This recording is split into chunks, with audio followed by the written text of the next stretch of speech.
तुमने सही कहा पार्थ, मुझे विचलित नहीं होना चाहिए, परंतु तुम बताओ कि तुम्हारा मन इतना अशांत क्यों है, इतना विचलित क्यों है?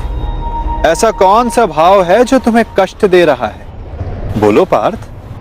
दानवीर कर्ण से आशा अवश्य की जा सकती है कि वो युद्ध में नियमों का पालन अवश्य करेंगे।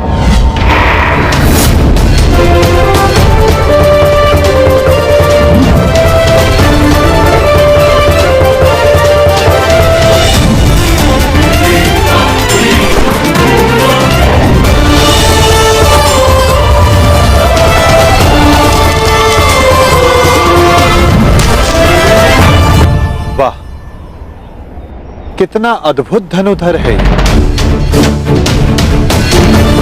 वासुदेव, आप प्रणिपात। ये मेरा सौभाग्य है कि मैं आपसे टकराया। सौभाग्य और दुर्भाग्य के लिए धन्यवाद और तानों का पात्र समय होता है अंगराज, मनुष्य नहीं। उचित परिस्थिति में उचित समय पर उचित मनुष्य से मिल जाना सौभाग्य होता है, और अनुचित परिस्थिति में उचित मनुष्य से मिलना दुर्भाग्य होता है कर्ण। आपका टकराना तो उचित ही होता है वासुदेव, इसलिए यह सौभाग्य होता है। आज्ञा दीजिए। प्रणिपात।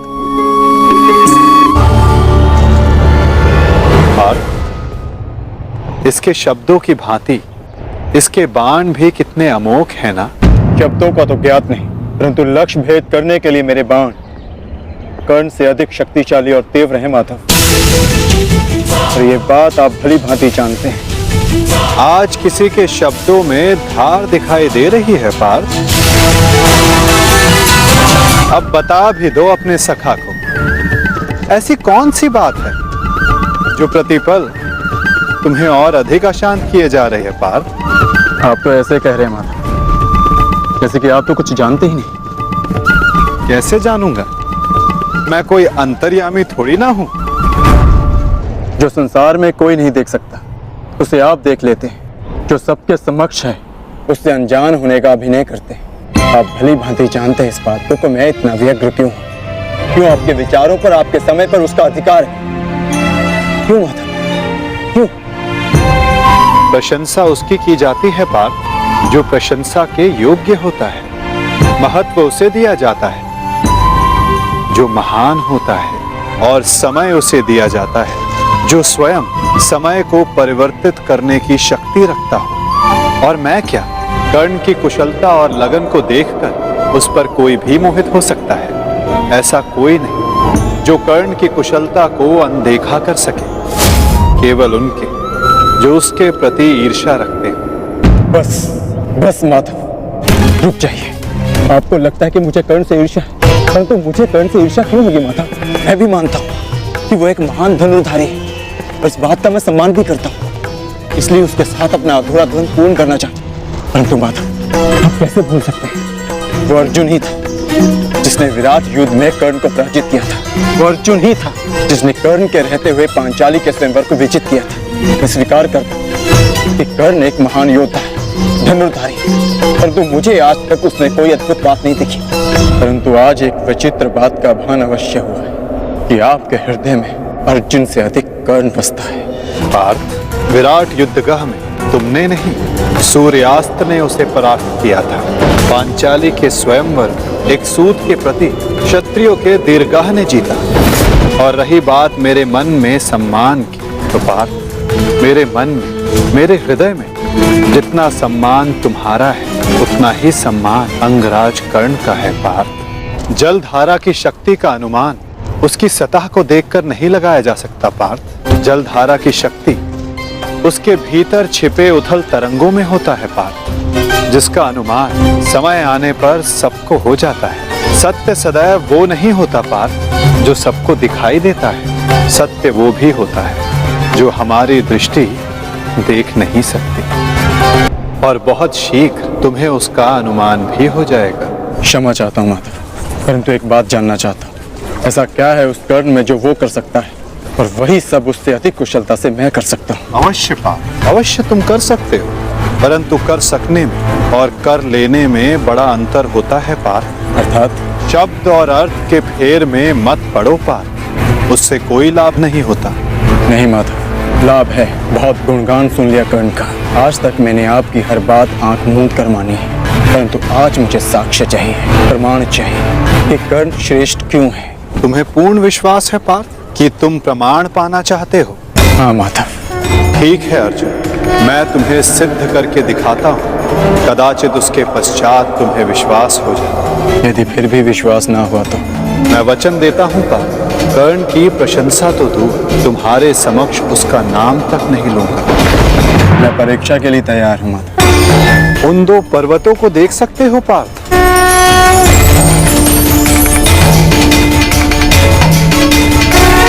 स्वर्ण पर्वत?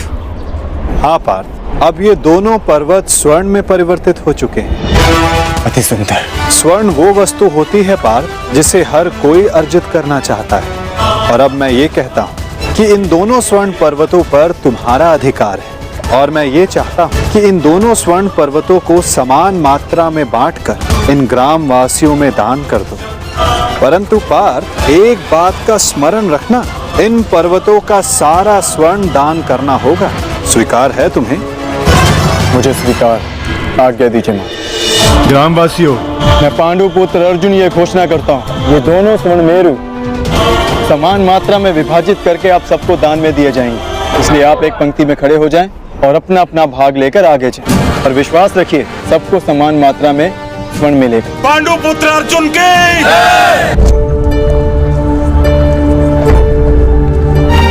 ये लोग तो पहले भी अपने भाग का स्वर्ण ले चुके हैं। रुक जाइए, थोड़ा विश्राम करते हैं, कुछ समय पश्चात पुनः प्रारंभ करें। क्षमा चाहता हूँ माधव, परंतु मैं ये जानना चाहता हूँ कि आपकी ये परीक्षा कब समाप्त होगी। अभी तक तो मैं आधा पर्वत भी नहीं बांध पाया और थकान सा अनुभव कर रहा हूँ। पार्थ, अभी तो तुम्हारी परीक्षा का आरंभ हुआ है और तुम इतना शीघ्र थक गए। थक तो मैं गया ही हूँ माधव, परंतु पराजय स्वीकार नहीं करूँगा। क्षमा चाहता हूँ माधव, परंतु अभी तक मुझे आपकी इस परीक्षा में आपका उद्देश्य समझ नहीं आया। ठीक है पार्थ, मैं तुम्हें अपना उद्देश्य बताता हूँ। इस कहानी का दूसरा कोण तुम्हारे समक्ष लाता हूँ। अब तुम्हें स्वर्ण नहीं बांटना है, बस यहाँ खड़े रहकर जो कुछ भी घटित होगा उसका साक्षी बनना है। दिव्य दृष्टि से बाण शक्ति से जीते ये सारा रण, शांत चित्त धरे आत्मबल भरे जीते हर बार गण। सही बात वासुदेव, आदेश कीजिए कि कैसे आपने मुझे स्मरण किया। मित्र, एक महत्वपूर्ण कार्य के लिए तुम्हारी सहायता चाहिए मुझे। बड़े समय से इस कार्य को पूर्ण कैसे करूं, उसके विषय में सोच रहा था, तो तुम्हारा स्मरण हो आया, और मुझे पूर्ण विश्वास है कि तुम्हारे अतिरिक्त इस कार्य को और अधिक उत्कृष्टता से कोई नहीं कर सकता। ये मेरा सौभाग्य है कि आपने मुझे अपना मंतव्य पूर्ण करने के लिए योग्य समझा। वो दो स्वर्ण पर्वत देख सकते हो मित्र। अब इन स्वर्ण पर्वतों पर तुम्हारा अधिकार है, और मैं चाहता हूं कि इन स्वर्ण पर्वतों को तुम समान मात्रा में बांटकर इन ग्राम वासियों में दान कर दो। परंतु एक बात का स्मरण रखना मित्र, इन दोनों स्वर्ण पर्वतों का सारा स्वर्ण दान करना होगा। जो आदेश वासुदेव। मैं सभी ग्रामवासियों से निवेदन करता हूँ कि ये दोनों स्वर्ण पर्वत अब आपके अधीन है। आप सब जाकर इस सारे स्वर्ण को आपस में समान भाग में बांट लें।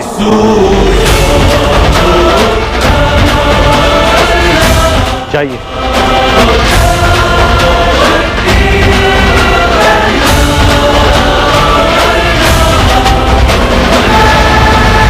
बड़ी बात।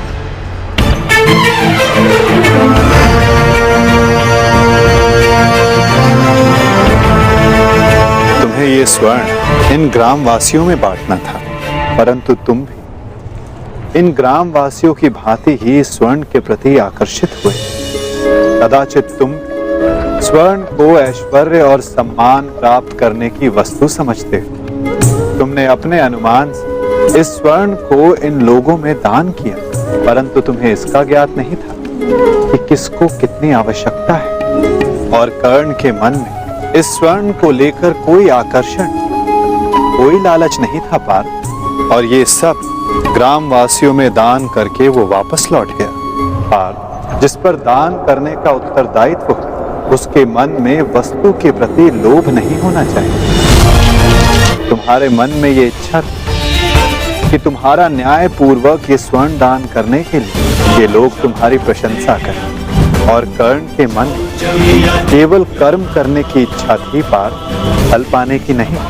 ये वितरांग गुण, ये विरक्ति मनुष्य का लक्ष्य पाने की, उसका दान करने के संकल्प को दर्शाता है।